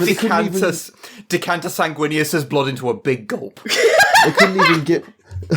They couldn't go as far as, a small, vial/goblet per successor chapter. No. We have to keep it all on Baal just for ourselves. The rest of you are all inferior. Can you imagine how unholy, one of those, those water bottles for those gigantic, water cooler machines would be, just filled with Sanguinius's blood? It just wouldn't look as cool. I mean, in fairness, Neve, if the Lamenters had, a cup of Sanguinius's blood, that means, the Nids would have gotten hold of it, so... Well, okay, yes, in the context of the random story, it's a good job they didn't, but it just seemed a bit of an odd choice for the Blood Angels to make, is all I'm saying. Yeah, but anyway, the Blood Angels realise, oh shit, they're going to be going for Sanguinius's tomb. We need to defend it, but we've only got, 200 guys left in the entire chapter. Can we have some help, lads? Oh, sure, why not? You can have the Flesh Tearers and the Blood Drinkers and the Blood Swords. Yeah, we can all team up. Great. And Mephiston's like, right, Raphan, your squad, you're with me. Oh, we going to reinforce one of the gates? No, we're going to be reinforcing the sarcophagus itself. Ooh, okay. Sure. And it turns out Sanguinius' sarcophagus, you call it a sarcophagus, but it's literally just a spinning ball of liquid gold suspended in the air, with Sanguinius' body floating inside of it, and it's the room is decorated with a mural of the Baal system. So he's meant to be the sun in a sense. I get the symbolism. That is so violently extra. What the fuck? It's so amazing. It's so space Renaissance. Oh yeah, it's yes, which is appropriate for the Blood Angels. In fairness, yeah, no, that fits.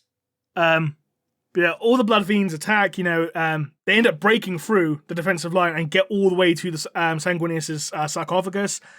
But the Blood Angels win at the end of the day because, of course, they do. And in the end, Dante turns around and says, right, Raven, I need your squad to go down and hunt down Fabius Baal and get the blood back. So yeah, get to it. Oh, and for those wondering what happened to Casus, he got executed by one of the Flesh Tearers because it turns out, I was helping Fabius Baal all along. Yeah, you die now. The end. Yeah. Yeah, I admit, now that it's happened twice, it happened with Sanguinius' tomb and it happened again with the Tyrannies. I mean, the Blood Angels really need to come up with a name for this. Definitely not the Last Wall Protocol thing, because they've done it twice now and they've just borrowed all the successor chapters to make the Legion again and stand on Baal. Not very good at it, they keep dying, but, In fairness, this time it wasn't really a protocol, it was more hey, I just need to have a meeting with you guys. Can I borrow some of you guys, please rebuild my chapter, please? It wasn't really hey, I need everyone to defend the world. So it doesn't really count. No, it ended up being that by accident. But by accident, yeah, but that's why I don't count, because it was purely by accident. No, but they do need a name for it, considering they've done it twice now. I don't know, the Angel's Wings Protocol, I don't know, there you go. The Oopsie Doopsie Protocol. But you have to say it like that, otherwise it doesn't count. The what the fuck do you mean Sanguinius got hold of our Primarch's blood protocol? But you just truncate it to the first, you make it an acronym, it's fine. The protocol, there you go. TM. But yeah, the end. And I'll say this, I prefer James Swallow's methods of writing Blood Angels over Guy Haley's. Now, because James Swallow remembers that the Angels Sanguine are meant to keep their faces covered. Unlike in Devastation of Baal, we had an Angel Sanguine walking around without his helmet all casually. It's if this was anything from the Codex, he would have killed everyone. Yes. Now, to be fair to Guy Haley, the Devastation of Baal and a lot of the stuff he has written is very, very good. Darius Hinks' Mephiston books are also very, very good. That we're not putting as much as, we can nitpick about whether they remember the details of the Angel Sanguine all day, details. But the way in which Guy Haley handles the Flesh Tearers and Dante and Mephiston and the Knights of Blood, to be fair, because the Knights of Blood have a major role to play in the Devastation of Baal, all of those things is still done very, very well. Guy Haley is not a bad Blood Angels writer. It's just James Swallow is an obscenely good one. Yeah, because I think in regards to the Flesh Tearers, I think it's Andy Smiley, I think. He wrote Flesh of Cretaceous, I think. Yeah, he did the really good Flesh Tearer stuff. Because Sons of Wrath and Flesh of Cretaceous were both fucking amazing. So yeah, I've never actually read either of them, but I heard amazing things about Flesh of Cretaceous. Yeah, I personally prefer Sons of Wrath over Flesh of Cretaceous, but they're both really good. Yeah, absolutely. I think he also did the Trial of Gabriel Seth, but I could have been Andy Clark. I need to double check. Yeah, I feel like I associate Andy Clark with Blood Angels, and I don't know why. Yeah, all in all, really good book. Yeah, and it's interesting you raise up the point about author comparisons and how authors write certain factions. Because one of the questions we got on the last episode was, what are your thoughts on Phil Kelly as a Tau author? Because apparently a lot of the community really don't like him. And I know that that's a thing. In fact, I'll read the question. I know we're not technically on questions yet, but I'll read it anyway. What are your thoughts on Phil Kelly as a Tau writer? The general sense from the community is utter disdain, which I don't get. As someone who's read Tau pretty comprehensively, yes, Elemental Council by Noah Van Gyn, fucking amazing book. Firecast by Peter Feyervari, brilliant book. But everything I've read of Phil Kelly's, all the Farsight books, have also been really, really, really, really good. And I don't know why people have this opinion of him. I don't know what it is, because I really like his work. And I'm enjoying reading the Farsight novel, even if I'm only on chapter 6. Yeah, because, aside from, Phil Kelly stuff, obviously, there's not really much Tau stuff written by other people, because aside from Elemental Council by Noah Van Wyn and Firecast by Peter Feyervari, the only other book I can think of is the original Shadowsun novella, Last of Kiru's Line, the one by Braden Campbell, and that's literally it. And that was weird as hell. No, wait, there was also Fire Warrior by Simon Spurrier, but we didn't talk about that book because that book was dog shit. Yeah, and the Tau have shown up as antagonists in many a book, Damocles and Deathwatch Shadowbreaker, and there's a bunch of other places where they show up as antagonists, but Tau perspective books is pretty much Phil Kelly's domain, and I really enjoy Phil's work. I don't know what people have against it. And comments, please enlighten me without going on a rant, please.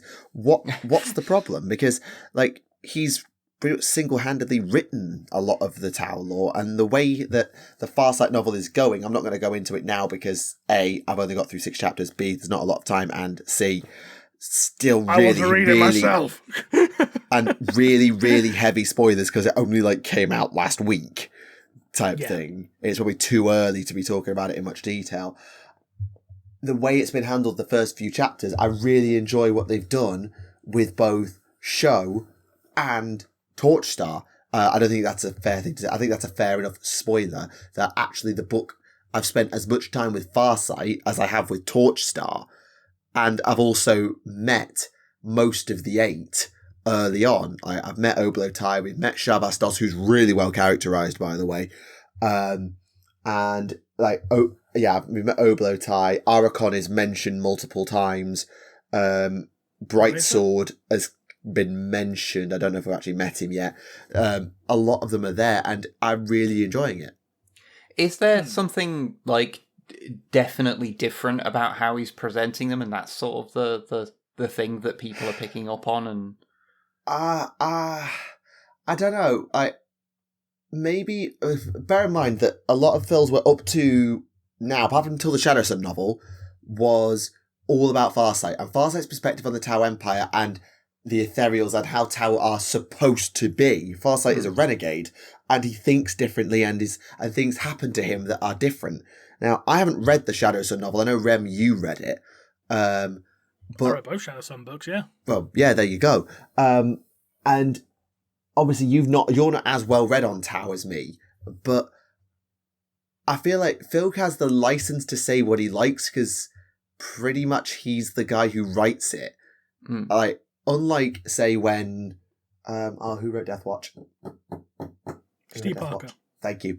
When Steve Parker borrows them as an antagonist for Deathwatch Shadowbreaker, where they kidnap an Inquisitor or whatever it is they do, I can't remember now, it's been several years since I read the book, that's fine. They're an antagonistic force to the Deathwatch kill team. And when they're portrayed in that way as, oh yes, for the greater good, you will be assimilated because we are superior, we have superior technology and we will out-evolve you and all this, yes, very good, play the hits. But Phil doesn't play the hits. He takes the hits and he remixes them up. So you still feel familiar beats, but you see it from a completely different perspective. Like, you've still got the ideas of, loyalty to the Ethereals and how do you deal with that? The different castes being separated and how they interact.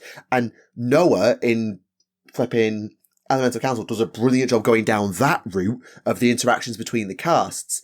And I did make a few mistakes in my review, which have been dissected because someone in the comments was really desperate to talk about it once I did and gave 3 separate comments correcting me. Thank you, that person. But it's all in good nature. I'm not having a go. But the way that that's portrayed and then the way that Farsight is portrayed is a different story in a different time in a different place. Noah's story is set post Farsight. Everyone knows about Farsight by reputation, but no one actually saw what happened. And if they knew what happened, then maybe people's opinions on how the Tau operate and how Farsight is and how it should be would be completely different. And so I think because Phil is fleshing out the middle of the Tau lore, he's got the room to do what he wants as long as he plays the hits of Arthas Moloch, Violos, and Damocles. As long as he plays those hits and has those key story beats correct-ish, and you can twist them, retcons happen all the time, I feel like he's got enough license to do what he likes because the Tau lore is so wafer thin in many places.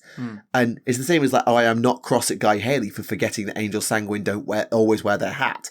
It's a minor detail that somebody put in somewhere and somebody forgot about it. It happens, big whoop. And it's not going to break things. Yes, okay, I know you have your particular opinions on Night Lords when it comes to Guy Haley, and I'm not going to let you go there, Remleiz. But it's...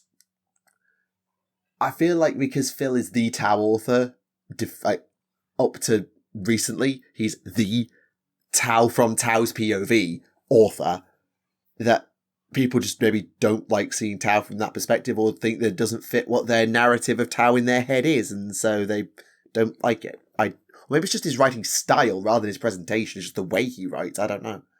It can be hard to tell because I think so many people go into...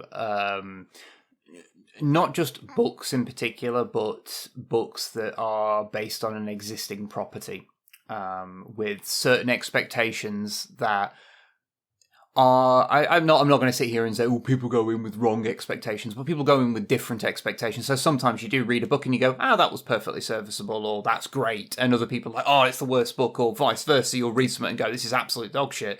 And other people will be like, this is the best book ever written. And yeah, it's just the nature of the subjectivity of art, I suppose. Absolutely.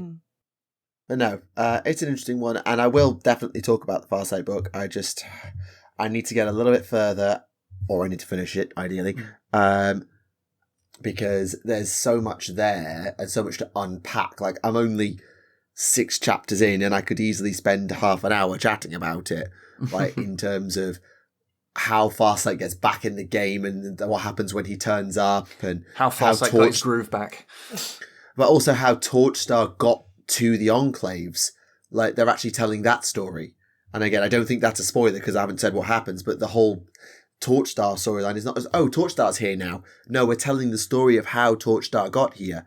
Because her arrival, bringing all the tech with her, this is not a spoiler, this is long known lore. Torchstar turning up brings Riptides and other tech with her that allows the Enclaves to tech up and catch up with the rest of the Empire. It's her presence, and so how does she get there? How does someone defect to the Farsight Enclaves? That's a great question. Very carefully. And he's answering it. Yeah. I should probably mention that for a change when coming on this podcast, I am actually currently reading a 40k book. How dare what? you? I don't even know.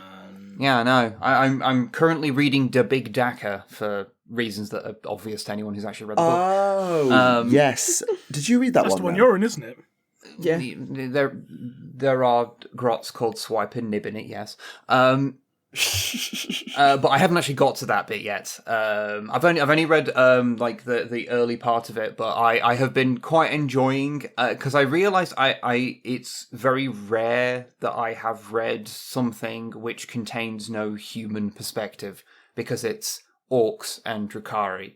And so it's the fun combination of here is the plans within plans. This is all intricate politics and like devious schemes worked through millennia-long plans with facing off against a faction who, if they have planned enough to bring like fuel, that's like considered to be a tactical genius move. Yeah, it's like, oh yes, I have elegantly planned your demise in a million possible ways versus, oh, I'm going to bite your face, bruv. And usually the latter works. Yeah, it's like bringing fucking, it's like Kenny Omega versus Will fucking Ospreay. It's like both of them are going to batter the piss out of each other. But one's going to have a million technical ways to rip your face off, and the other one's just going to kick you in the head.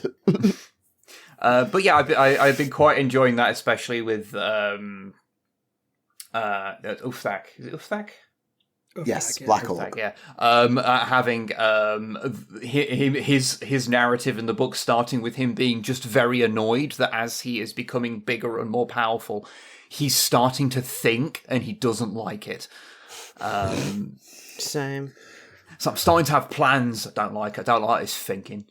Which I think is very fun. And just there's a few little like orky touches that just amuse me, like going over to his mech and there's a Necron head on the desk and he's like, well, it's not coming to life and murdering me, and I'm pretty sure you're not supposed to be able to just have one of those. But I mean, it's here, so my mech obviously knows what he's doing. I should just not think about that. And it's like, yes, correct, you should not think about that.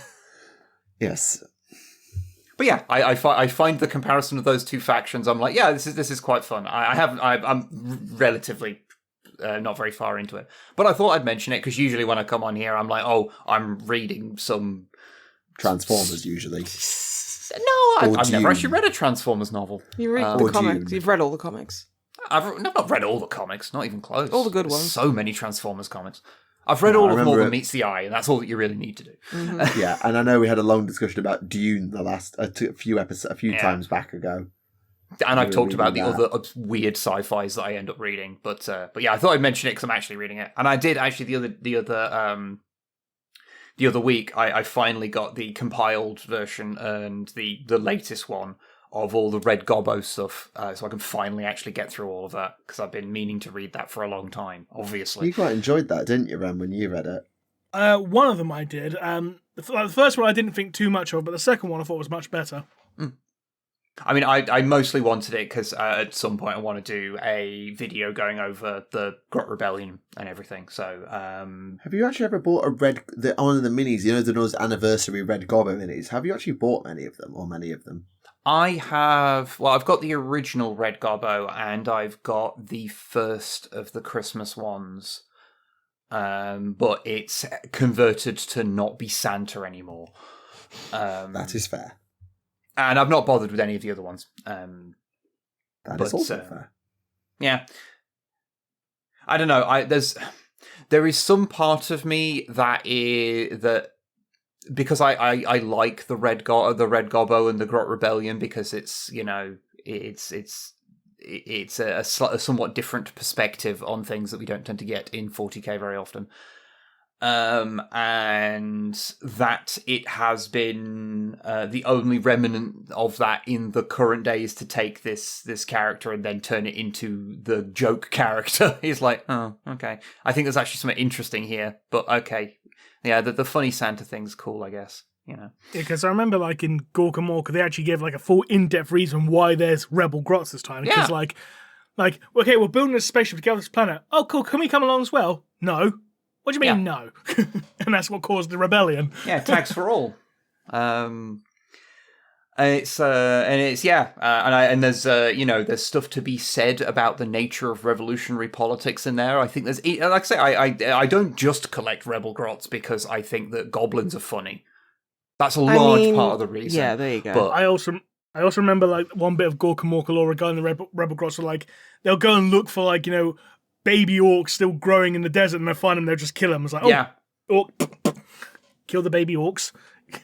And how, you know, you get the whole thing of that even though they are supposed to be doing this revolutionary socialist vibe thing, they do still consider snotlings and things very much beneath them. So they have recreated a hierarchy even in this this different society they have built, which is, you know, is saying things about things in history, which is interesting. And like I say, I don't know. I just think it's. I'm glad that at least we get the novellas feed, you know, with the Red Gobo thing going on, because at least that allows them to actually explore some side of that. Aside from, I guess that's the thing. They're probably not going to ever appear in the game again. So in a proper sense. So at least we can get that. So I have mixed feelings about the Red Gobo minis, not least because they're all a pain in the arse to convert, because that frigging beard thing is a pain to take off. Fair enough. Right, Neve, do we have time for questions, or do you need to head off for your dinner? Um, Because it's coming to yes 9:30, and yes. I believe, so. Okay, yes and yes. But no, I'll get a couple in. So there's one about Aunshi based on new retcon. No. So ignore that one. I was about to say I am going to ignore it until I've read the fucking book. So I'm addressing the comment to say I'm not going to answer that until I've read the thing. Okay. So one. So the Gauntlets of Ultramar were apparently Guilliman's personal gear before he got put into stasis. Correct? Last I heard, he got them from a Chaos Champion. Gauntlets of Ultramar. Is that what ones that Calgar use? Yeah. Yeah. Apparently they were. Yeah. Last I heard, he took them from a Chaos Champion. Last I heard.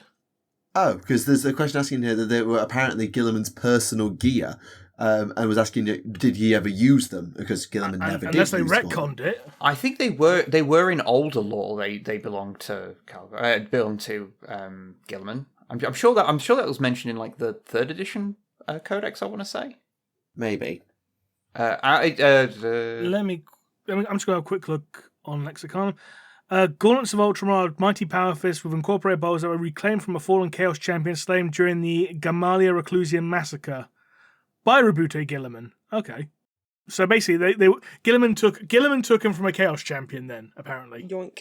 Yeah. So that explains why source Guilliman. Is the fourth, and the source they're citing is the 4th edition codex. Yes, he never used them. However, as it's implied, they never used them. Doesn't say no, so. I assume no, because they're asking, is there any reference at any point at which he actually ever used them? And the answer is no. So he did have a power fist at one point, and I remember that. Yeah, he had the fist. I think it was called like the Fist of Dominion. I think I want to say it was the Fist of Dominion. Give me a sec. I was going Guilliman's page. Guilliman probably was just called the Fist of Ultramar or something. No, I don't think it was. Hand of Dominion. Hand of Dominion. I was fucking close. Yeah. Considering I haven't seen that for fucking ages, I was pretty fucking close. Right. Okay. Next question then. Where's it gone? Speaking of Ultramar, how common is it for Space Marine chapters to serve as wards of a region with full control over the governance of their region that they're warding, other than Ultramar and the Maelstrom region with Badab? I think it's not uncommon, but it's just it's not common, but it's not rare. I suppose uncommon probably would be a better word. It happens. Uncommon. Yeah. Plus, it goes on to I'm pretty sure the Absolvers do that as well. I think. Yeah, and it also goes on. If a chapter has a single homeworld, how common is it for that planet to be our Space Marine homeworld Astartes governed, or is there a human governor and the Astartes have their fortress monastery? This person's asking, that might vary chapter to chapter, but I generally believe that the Administratum answers to the Astartes are the ones who answer to the Administratum, not the humans. Am I right? I vaguely recall being like Astartes' homeworld, like the chapter master basically also acts as the planetary governor. Yes, I thought there was something like that. But then recruiting worlds, it gets even more fucking complicated, but we're not going there today. Yeah. I think that's one of those things where it differs so much from chapter to chapter. I think partially so that authors never have to go, okay, this is the one way it works, so when we need to write a book that says something's going to happen on this world, we don't have to get too into the weeds about how we wrote that this governance works 20 years ago. Yes. Is Trazin's empathic obliterator the perfect answer to Tyranids because their interconnectedness should shred everything? I feel like we've been asking this question since 5th edition. Why isn't Trazin an auto win button against Tyranids? because plot convenience. Pretty much. I also think it would be way funnier if it was just like, hey, Tyrannus, could you stop eating everything? And they go, oh, okay. And then they just leave. I think You that just would have to be... learn how to speak their language and ask. Yeah. I think that would be narratively satisfying. Yeah, everyone would love Don't it. comment, everyone would love it. It's fine. And then, what's stopping the Tau conquering the Farsight Enclaves? In fact, Elemental Council answers this. Thank you, commenter who corrected me 3 times because he reminded me of something I missed. Because one of the reasons why the villain is found out is because they ask a Tau to kill another Tau, and Tau don't do that. Tau do not fight Tau. Tau do not kill Tau. Ergo, the Empire will not conquer the Enclaves because 1 would be to acknowledge that Farsight's doing all right without them. B would be to acknowledge that Farsight's fucking alive. And C would then involve a civil war, which Tau do not kill Tau. That's the Mont Tau. So that actually answered that question in the previous book. I just forgot that was a thing. And one more, just for fun. Which of the Primarchs would win in a tennis tournament? Fulgrim. Sanguinius. He's got wings. He could really dive in there, you know? That'd be cheating. Yeah, but, like, he'd do it anyway. Then he'd get disqualified. We wouldn't. He's Sanguinius. Yeah, but are you going to disqualify a Primarch? Yes. Yes, Okay. if I'm Gilliman, I'm the fucking ref. If I'm referee Gilliman. Okay, so everyone but me is wrong. I don't know. I think of Dawn as being the ref or whatever they're called in tennis. Umpire is the Umpire. wrong word. Yeah. Umpire. Yeah. See, the reason I picked Fulgrim, because like Fulgrim is said to be like, pretty much the best duelist. And like, duelists need incredible hand-eye coordination. It's like, yeah, you can do the same thing with a tennis racket as you can with a sword. Yeah, easy. Yeah, I can see that. I think the real question though is which Primarch would have the best tennis player grunt? This is something Angron. I'm shocked that you came up with instead of me. I was thinking Angron. Angron will just go... He'd just be screaming the whole time. And I actually think I would watch tennis if that was the case. If it was just people screaming all the time. Just like constantly screaming, yeah. Well, you're in luck, because a large portion of tennis is people screaming. No, it isn't. Not constantly. You're lying to me. Don't lie. But is it anything like that Australian advert for Souvlaki with the really badly done CGI gorilla playing the lute? I don't have an It may encyclopedic knowledge of all Australian advertisements, but you know what? That does actually ring a bell. Place called Souvlaki Hut. Souvlaki. Is it a chocolate thing? No, it's like a Greek dish. It's like like a pita with like meat. Oh and, god, yeah, no. chips and I'm vegetables. I'm a silly Billy and I don't know anything, so no. Oh, Souvlaki's great. You should have some. Okay, I'll have to get Greek that. Yeah, food buy is snipes and really nice. souvlaki. Greek food is really nice. Yeah, I'm being bullied. Oh yeah, no, that looks fucking dope as shit. I'm being bullied by just everywhere I go because it's trying to make me. Oh, what's that chocolate they have in Dubai, which has got like pistachios in it and stuff? Dubai chocolate. Yeah, and I'm like, this It's is literally just TikTok, called isn't that. it? This is what TikTok is doing to the generation beneath us. It's making us think the pistachios should be with chocolate, whereas they should never ever be with chocolate. They should be on their own, and like you're peeling your nails and your fingers are cutting apart, and you eat them like at 3 a.m. in your underwear on your sofa. You do not put chocolate with them. Yeah, I have a thing when the students say, Miss, I've seen this thing. I go, is it on TikTok? Yeah. Well, I'm not answering then because it's probably cringe. Or it's Literally, like if there's- It's sus. or it's a lie. yeah, like So it's cake. There's so many like TikTok things where it's like, if you microwave a bomb, it'll like turn into popcorn, and then like it's like 18 children have died in Missouri today because they fucking did some stupid shit on TikTok that was just done for clicks. And I hate to get like old man yelling at Cloud about it, but that Cloud is literally killing children by putting like light bulbs in the microwave, and it pisses me off. We should get Tifa and Barrett to tell them to stop then. I know, right? It pisses me off. And on that note then, ladies and gentlemen, given the time, we should call it there. So, thank you very much to everyone who tuned in for this episode. We hope you enjoyed it. And thank you very much to Snipe Wib for joining us this episode. Thank you for having us. It's always very fun to hang out. Yeah, Absolutely. always a pleasure. It should also be worth noting that we have a Quizcastus round the corner, Rem. Oh god. Yep, for episode 225. So that's next week won't have a guest just because we've got to do some prep work. So yes. Are you going to tell the people what you told me about that episode? nope, not yet. I'm announcing it on the day, just in case. Shut it down as hard. No. Yes, They can find out at the same time as everyone else. Yeah, I'm not going to go all carrying cross and just start shooting on people. Though you could go all Sean O'Hare and start going all full Devil's Advocate gimmick, alongside Roddy Piper. Oh no, I much prefer being MJF.